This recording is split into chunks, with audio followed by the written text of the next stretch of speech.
Welcome aboard. It's episode 89 of the J.R. Heft Show. I'm pleased to be joined on this episode by Michael Ginsberg, author of Debt Bomb.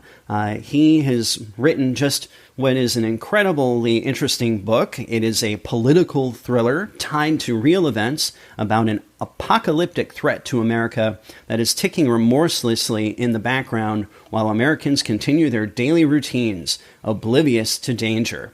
Michael Ginsberg is an attorney in Washington, D.C., practicing in the field of national security law. He spent a decade in private practice at Arnold & Porter LLP in Washington, D.C., and then worked several years in the U.S. government as a senior associate general counsel in the Office of the Director of National Intelligence, where he served as legal counsel for the Intelligence Advanced Research Projects activity. He currently is vice president and deputy general counsel at a Virginia-based defense contractor.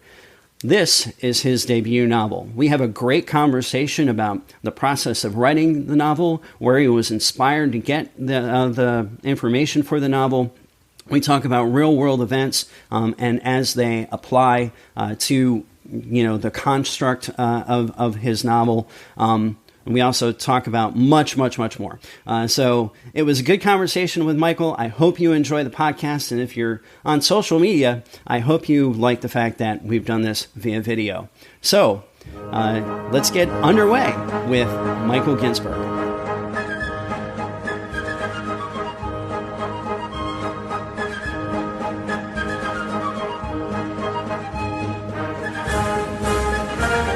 Michael Ginsberg, welcome to the podcast.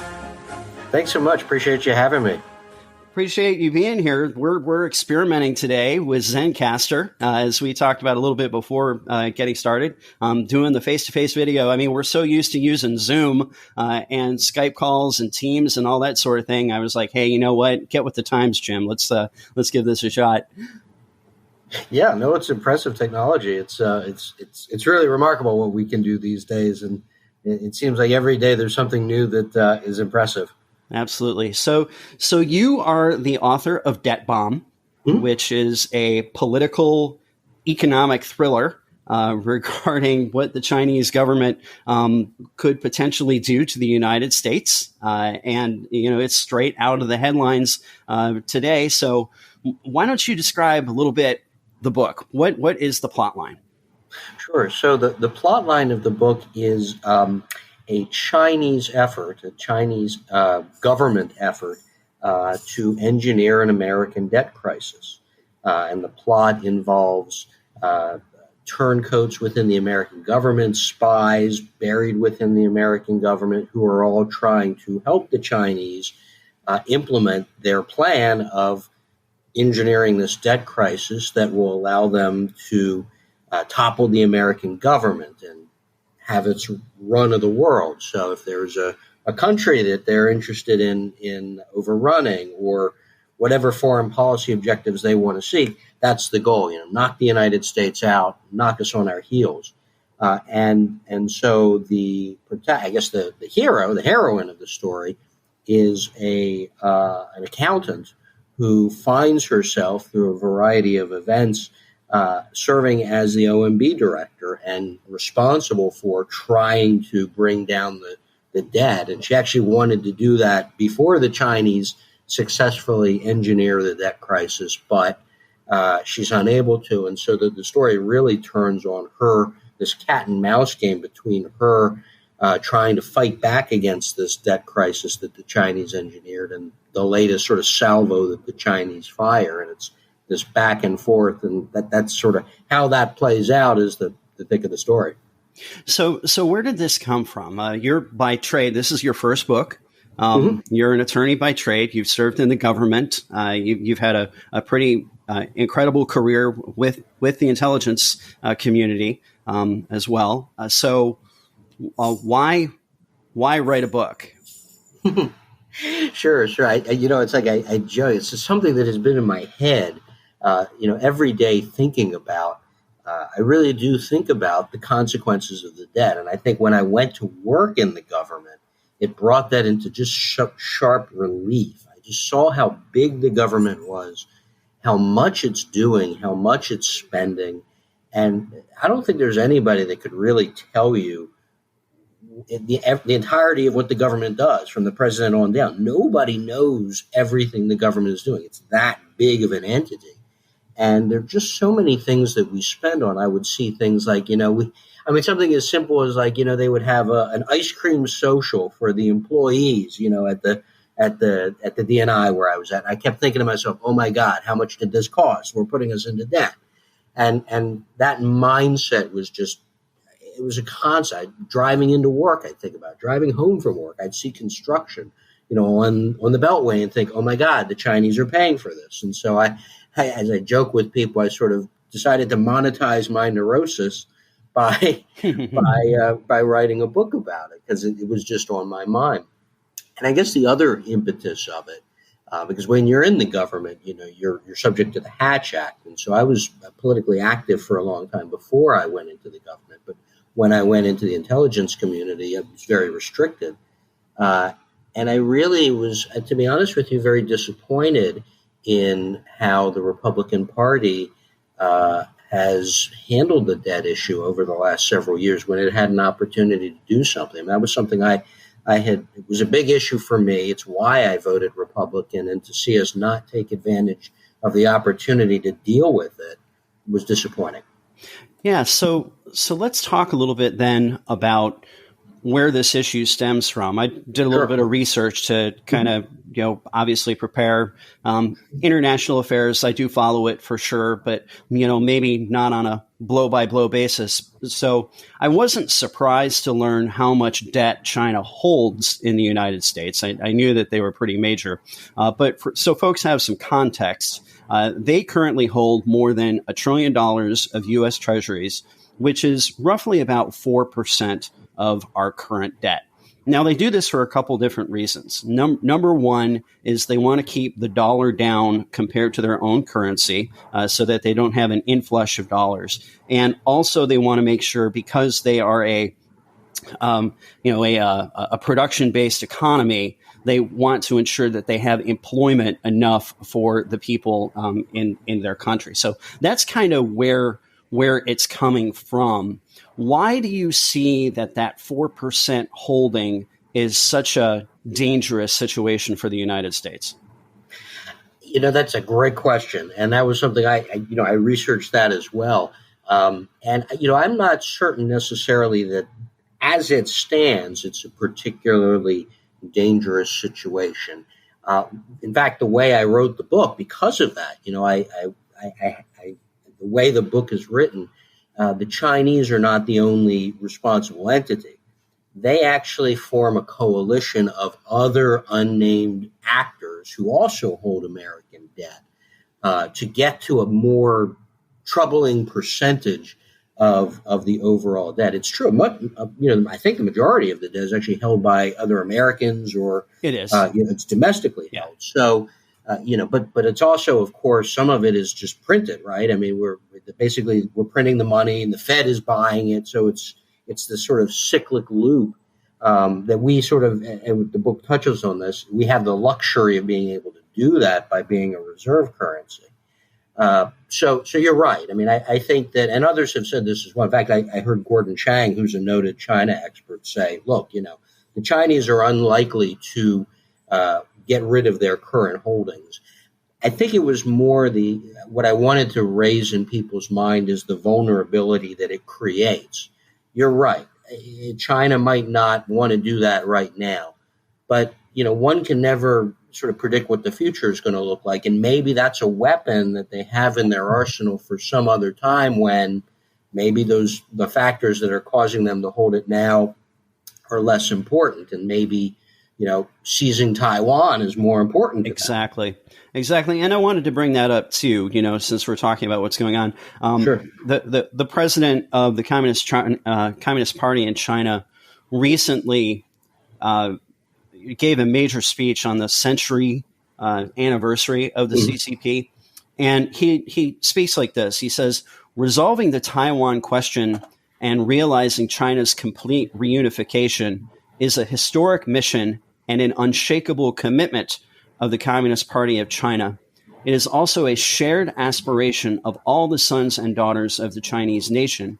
We will uphold the One China principle and the 1992 consensus and advance peaceful national reunification. All of us, compatriots on both sides of the Taiwan Strait, must come together and move forward in unison. We must take resolute action to utterly defeat any attempt toward Taiwan independence and work together to create a bright future for national rejuvenation. No one should underestimate the resolve, the will, and the ability of the Chinese people to defend their national sovereignty and territorial integrity. That is a very important paragraph. Lots in there to discuss and unpack. And I'm just curious what your initial views are on that statement by the president, President Xi. I mean, I think he means what he says. And I think, that is a real threat. I think it's one that they're increasingly capable of making good on. I remember back when there was the Taiwan Straits crisis in the Clinton administration. And I remember the Chinese government saying then, would you be willing to trade Los Angeles for Taipei? And I wasn't sure we'd do it then. I'm even less sure that we would be prepared to do it now. And it might not even come to that because of the militarization of the South China Sea and the much stronger position the Chinese find themselves in. Obviously there are people that question, they sort of query whether the Chinese military really is capable of executing the kind of amphibious invasion or sort of blunt force approach to taking Taiwan. But it strikes me as sort of a matter of time before they try. Yeah, we've been talking about this. You pick up any international newspaper on any given day, and you're going to hear an admiral from Indo-PACOM or, some sort of military strategist say, the word 6 years, we could potentially be seeing something. And so your book is poignant. That's really the point that I'm trying to make here is not, to do a current events lesson, is that you have really written a great book at a very timely moment in history. And the characters you picked were picked for a reason. So tell me a little bit more about your protagonist. Oh, sure. So the protagonist, her name is Andrea Gartner. She is an accountant, and her name is Andrea, but sort of named after my son, whose name is Andrew. And I just had a daughter, so I wanted to make a female character in honor of her. So that's where the character came from. Nice. So it was fun to creating these characters is really fun. And so, I wanted her to reflect some of my experience in politics and my activities in politics. And so I made her, a Republican, but I made her a Republican that wasn't necessarily, she was what some people sort of have pejoratively referred to as a rhino. That's the term Republican in name only. This is someone who, because they criticize one or another Republican policy, suddenly is sort of thrown off the team. And so I wanted to create a character that reflected some of what I thought was going on in the Republican Party of, either you're with us 100% of the time or you're not a Republican. I think, to that extent, I thought I was trying to be critical, frankly, of that approach to politics. But I wanted her to be an activist. I wanted her to be somebody who knew politics, knew government, understood budgets and things like that, so that it wasn't just sort of somebody cold off the street. But I wanted it to give a little bit of, this is not, this is somebody new coming in with fresh eyes, looking at this problem saying, holy cow, how did we get ourselves here? And so I wanted that's really the nub of where she came from. Mm-hmm. Well, she didn't come out of nowhere. That's right. She held senior levels of, I would assume, government. She gets appointed to be the president's budget analyst. So explore that a little bit further. How does she get involved in those high levels of the administration? Sure. Well, she wants to run for Congress. She tries to run for Congress, but She tries to get the nomination. She has a nomination fight. She's running. She's from South Carolina. She's running for Congress in a district outside of Columbia, and she is up against another sort of more firebrand, I guess you could say, Republican and she tries to get the nomination she tries to get the endorsement of a group called the House Debt Rebel Gang, which if you follow politics, you can probably see, they bear a striking resemblance to the House Freedom Caucus. And, and she doesn't get their nomination, even though, she really cares about the debt. She's serious about the debt. And she goes to the Debt Rebel Gang saying, I'm your gal, this is your issue and I'm here for it. And they say, no, thank you, because they're more interested in something else. And so they endorse somebody else, and that somebody else gets the nomination. And she kind of is out sort of frustrated. She's like, I'm done. I've had enough. No more. They don't want me. I don't want them.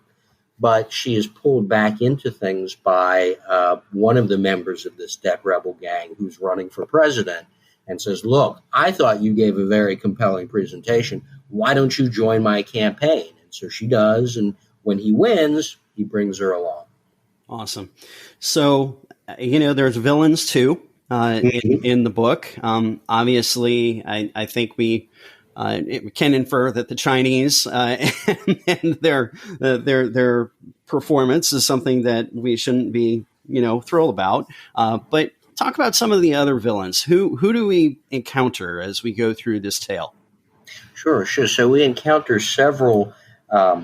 Two in particular folks within the debt rebel gang. And the whole debt rebel gang is something of a villain in that they have sort of outed themselves as being less concerned about the debt than their name would suggest.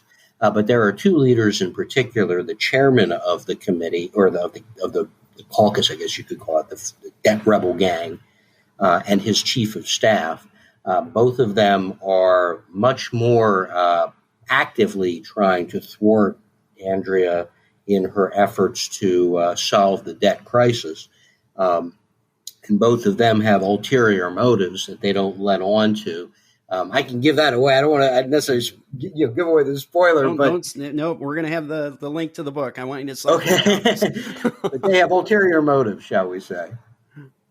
All right. Well, it's certainly a thriller. It's interesting. You've gotten some great reviews already. I looked on Amazon.com, and folks on all sides of the political spectrum have chimed in and said that it's a good book, it's a good read. Go enjoy it. And so let's take a step back a little bit, and let's go back to where the idea came from. Again, you have this great career. You said that this was this burning desire to write the book, but there's one thing from having an idea to write the book and another to sit down at a computer or keyboard and start hammering out not only the book or maybe an outline or what have you. So, what happened in your life where you said, okay, now I can actually do this? And I know you said the Hatch Act already, so. Yeah. No, I mean, that was certainly part of it. Part of it too was, it's hard to say that there was any one sort of particular trigger event. But I having the time, plus, I had two young children, so I spent a lot of time up. And when I put them to bed, I can't get back to sleep, and I've got this thing churning in my head. I'm going to write. I'm just going to start to write some of this stuff down. And it took a while. I mean, I got a first draft, and it was, to be honest with you, kind of bland. This is actually, it probably took me 3 or 4 different manuscripts before I got to something that was really, worthwhile. I work with a writing coach. So, I think that finding myself with time on my hands combined with the story just churning, I was like, I got to do something with this.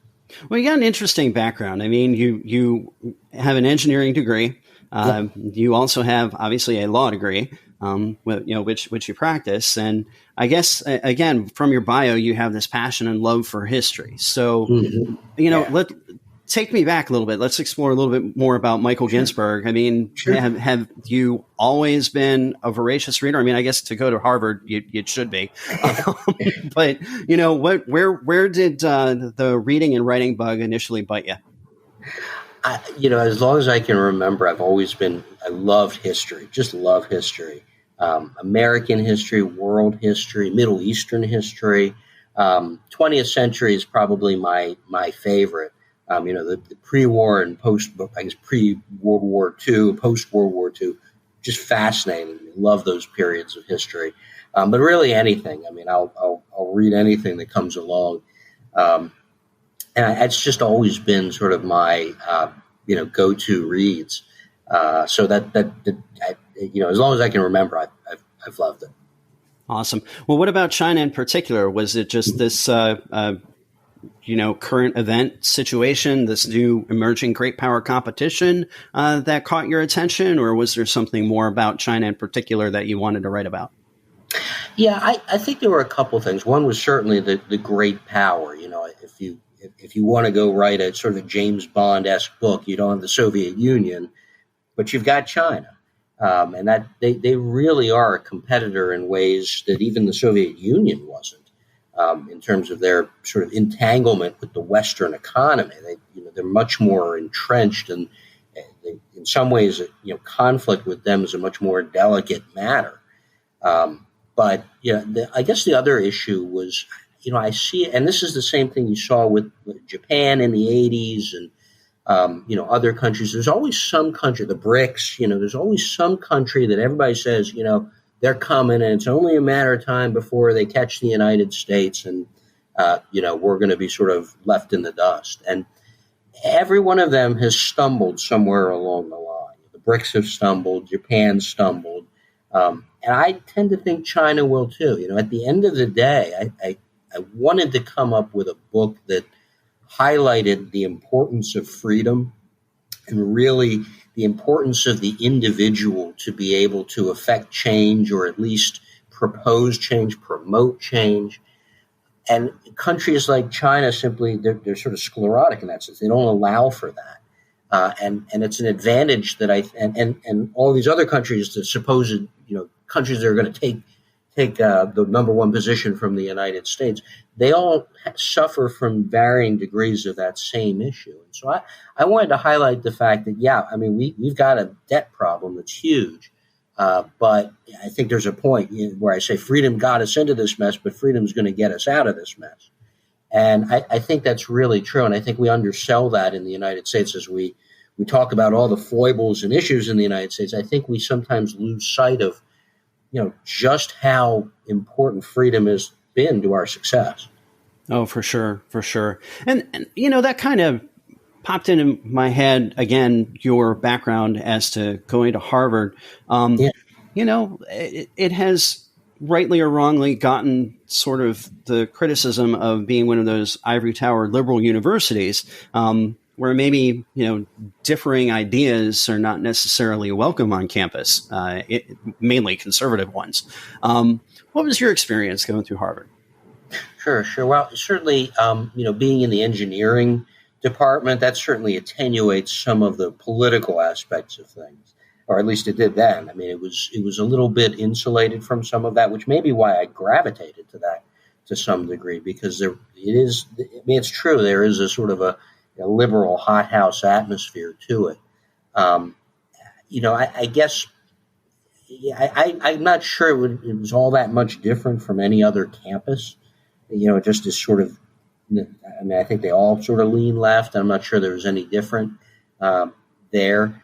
I do think there were pockets of, conservative folks, and I think that maybe it's the sort of thing where they kind of evolve over time. They realize they're more conservative than they are. But, my experience there was that, it's a liberal campus. Liberals predominate on campus. But it wasn't so bad that, a conservative felt threatened. Probably not as bad as it is today. Yeah, because I guess where I'm going is that whole conversation about freedom, about being able to have a conversation at a campus, being able to, give a speech out in public, which you can't do in China, by the way. Right. For those of us who may think that, oh, wow, communism, good. Right. So having this opportunity to have dialogue, to have freedom, to write books is kind of an important thing. And I just wanted to get your perspective on that. Sure, sure. I mean, I think it's remarkable, and I think it's so critical because that's the intellectual ferment from which everything comes. I mean, there's a reason why we're the greatest producer of intellectual property, and China is the greatest thief of intellectual property. Their success has been built. I don't want to denigrate it, but a lot of it has been built on theft. And why? Because they don't have the capacity or the freedom like we have in the United States to have that intellectual ferment. They can always come behind us and grab what we've done, but we're always, the next step further. We're always one step ahead. A great example, look at the space program. The Chinese are building themselves a space station and they're starting to launch astronauts. But that's where we were 50 years ago. We've already moved on. We're moving to the private sector now. The private sector's doing it. And, it's just that the ability to do these sorts of things is just something that you cannot do in China. It's why people come to the United States and why Chinese people want to come to the United States. It's why Chinese government officials send their children to go to school in the United States. I mean, if we really wanted to cause trouble, stop that. They'd go crazy. Yeah. It is something that I think we don't necessarily focus on or appreciate quite as much in the daily conversation. Well, for sure, and I guess I would say Japan has pretty much come out, and not surprisingly, if you know your East Asian history, Japan and China go way back. But Japan has basically said that, hey, if you do anything to Taiwan, we consider that a threat to Japan. Out of the headlines just now, the Philippines have once again reiterated their stance on Chinese aggression, and the United States has declared that kind of like a NATO type pact, that any sort of attack on the Philippines is an attack on the United States. I want to get your gauge based upon your research. What do you think the long game is for China? What are they trying to accomplish? Is it simply just the reunification of what they consider China with Taiwan coming into fold? Do they want that whole sphere of influence over the South China Sea and into Japan? Do you see that they are starting to, again, through the ring road or potentially their influence into Africa? Do they have global ambitions, or is that just to shore up their economy? Just what are your thoughts on this? Sure.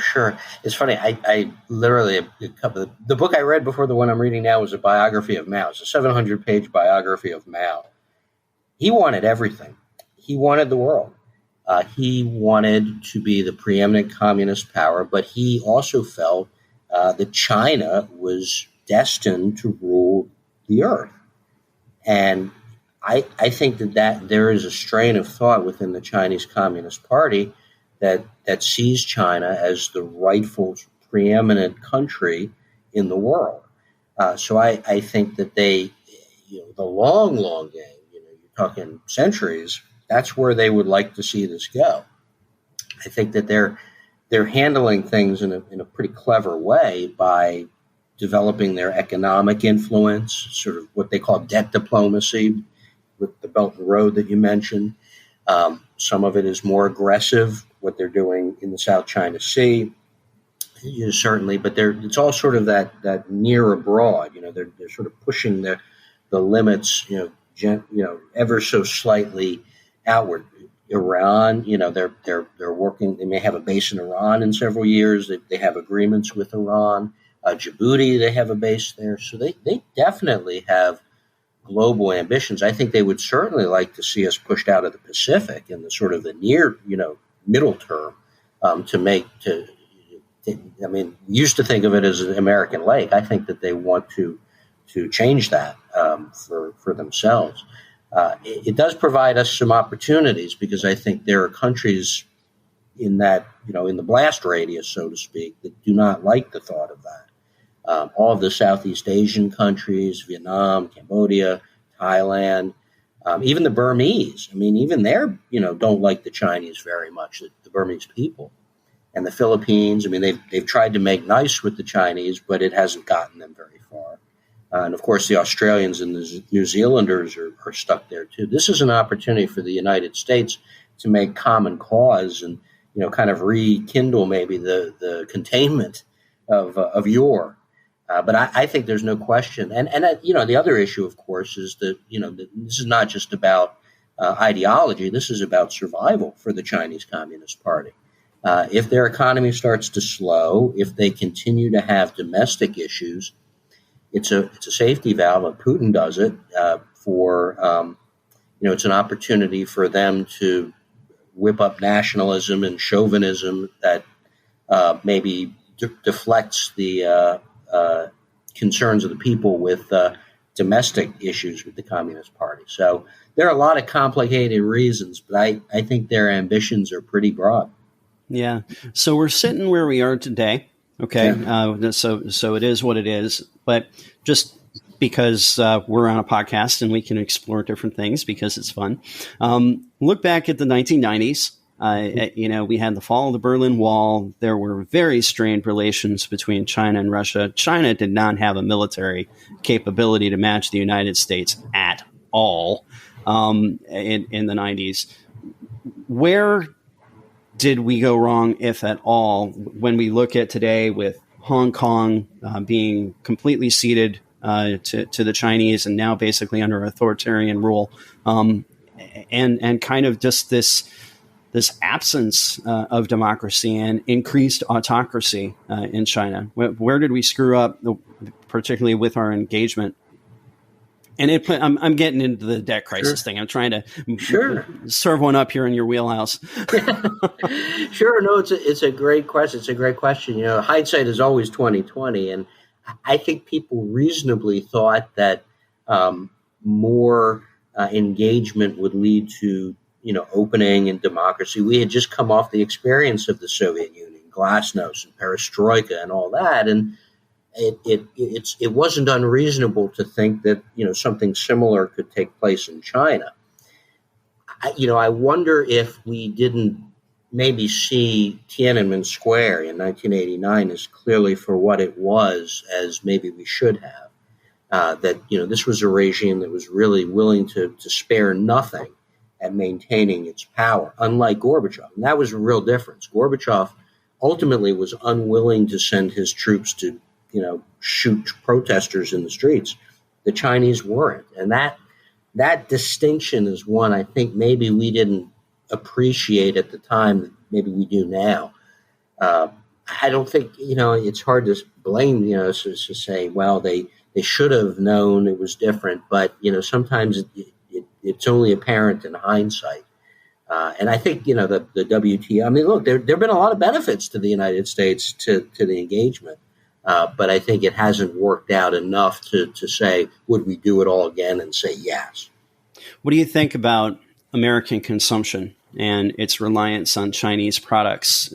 Are we over-reliant? Is that a product of, basically producers saying, I'm going to go where there's the cheapest costs for me to make my product because there's such an insatiable desire in the United States? Do we need to change our attitudes as Americans a little bit in order to kind of mitigate the threat that's coming from China, or does it not matter?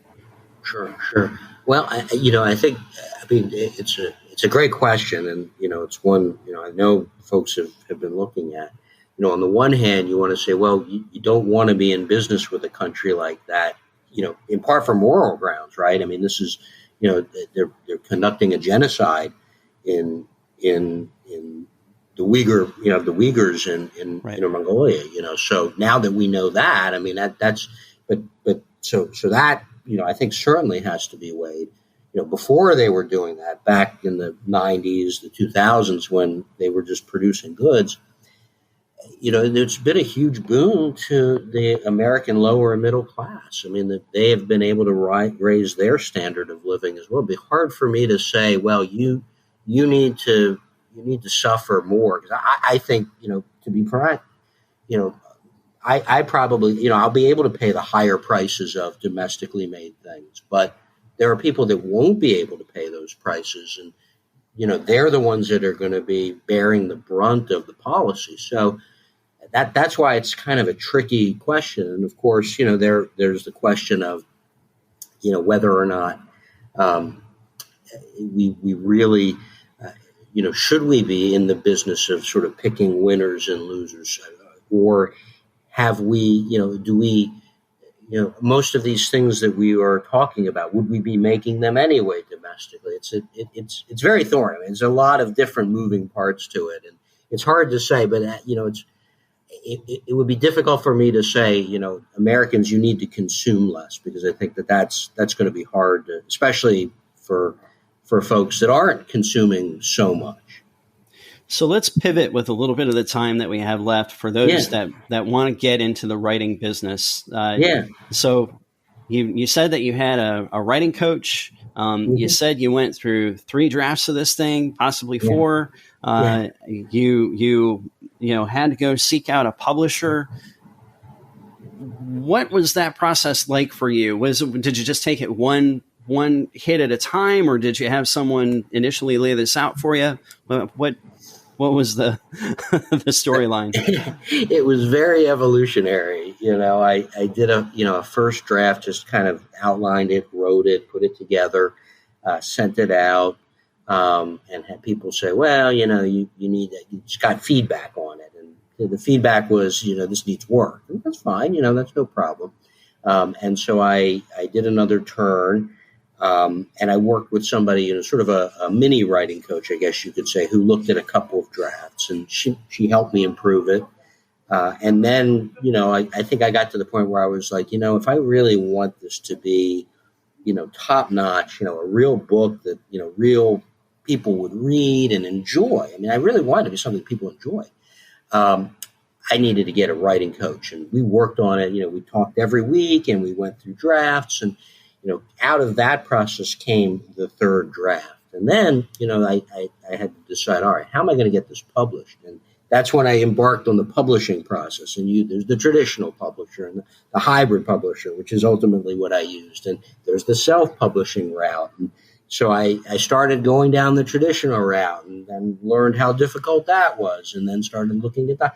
So it was sort of, kind of driving forward, hitting a wall, backing up, steering left, going around, and navigating that way. There was definitely no sort of battle plan on day one.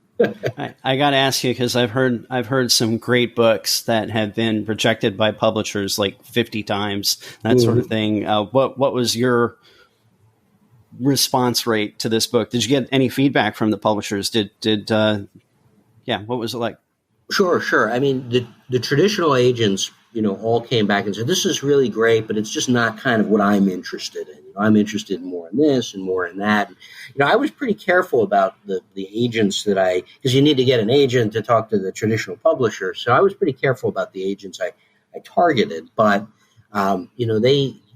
they really need to think that they're going to sell a gazillion books, because otherwise it's just not going to be worth their time. And there's upfront, there's advances and all this stuff. So that's a route that's very difficult. The hybrid route, on the other hand, I had several hybrid publishers come back and say, I like this. This is good. There's potential. Some of them were just ready to publish it. Those were actually the ones I was most worried about, because I was sort of like, well, it's probably not so perfect that it can't be improved a little bit. So I actually went with one that made some substantial changes to it, that really liked it, but said there's places where we're going to need to fix. And I said, these guys are really serious and they want to make this a good book. And so that was actually how I decided. That's awesome. Well, let's go down here. I'm just going to read a couple reviews for folks. First of all, I want to read this great review that you got from Krista Rose, a New York Times bestselling author of The Fighting Bunch. He calls it a deftly crafted thriller that kept me turning pages through politics, money, and murder to the ending I didn't see coming. which is an excellent review. And then you also got another review here from M. Brady, who said, heart palpitating, high anxiety read. Debt Bomb has you quickly hooked with a crazy kick-ass plot with a strong female heroine, espionage, political backstabbers, and betrayal. What more do you want? And then you've got another one down here from a couple of, let's see, here's Kevin Johns, who from Canada. He writes, as a Canadian, I don't know much about American politics. I probably know even less about fiscal policy. But what I do know is great storytelling. Debt Bomb grabs the reader by the collar and then pulls us at a sprint through a maze of political intrigue and international espionage, ultimately landing us in a surprisingly emotional exploration of the personal decisions and sacrifices by the protagonist, Andrea, like all of us, who must make in the name of what she believes in. So wonderful reviews for Debt Bomb there, Mr. Ginsberg. Thank you. And there are more there that I did not read. And I'm just super excited. I have not had a chance to read it myself. This was a quick turn podcast. I had the opportunity to interview you, and I just wanted to get on it. So I'm going to get this book myself, read it. And I hope a lot of people out there do as well. What do you hope to just accomplish with this book? In the end, you went through the process. You got to feel gratified by doing it. Are there future books on the horizon? Is that something that you want to continue? Is that your passion? Are you just trying to make a point about China? What's the deal? Well, it started out probably a little bit of the latter. I really wanted to get people thinking about the debt again, having seen both parties sort of back away from it as an issue. So that was sort of my first motivation. But as you said, I found it, I loved it. It was enjoyable. The process, the imagination, the creating of the characters, really just fun. And so I have an idea for another book, so I'm starting to lay that out. It's probably is in a similar sort of genre, but it may be sort of less political, but similar genre, but, still working it through. And again, it's the ideas that I get are all tinged by things that I've read in history. History is a great storyteller. Some of the things that happen in history, you couldn't make them up. For sure. Well, very good. Michael Ginsberg, we can certainly find your book on Amazon and Barnes & Noble. Is there any other place that you want to tout where we can go find your book? Sure. You can get it at my publisher, which is BQB Publishing. I think it's bqbpublishing.com. It's also available in IPG, which is Independent Publishers Group, IPG.com. I'd love to get people's feedback. I really would. As a first-time author, feedback is really, really helpful. Awesome. And can people follow you anywhere? Yes, they sure can. I have a website, michaeleginsberg.com. That's Ginsberg. And then I also have a Facebook page, Michael E. Ginsberg, and there's a picture of me there. And so, you can follow me there. I post a fair bit, and certainly anytime I see an interesting article about these kinds of issues, I put it out. Awesome. Michael Ginsberg, it's been a great pleasure. Thanks so much for joining me today on the podcast. You bet. Thank you so much for having me. Really appreciate it.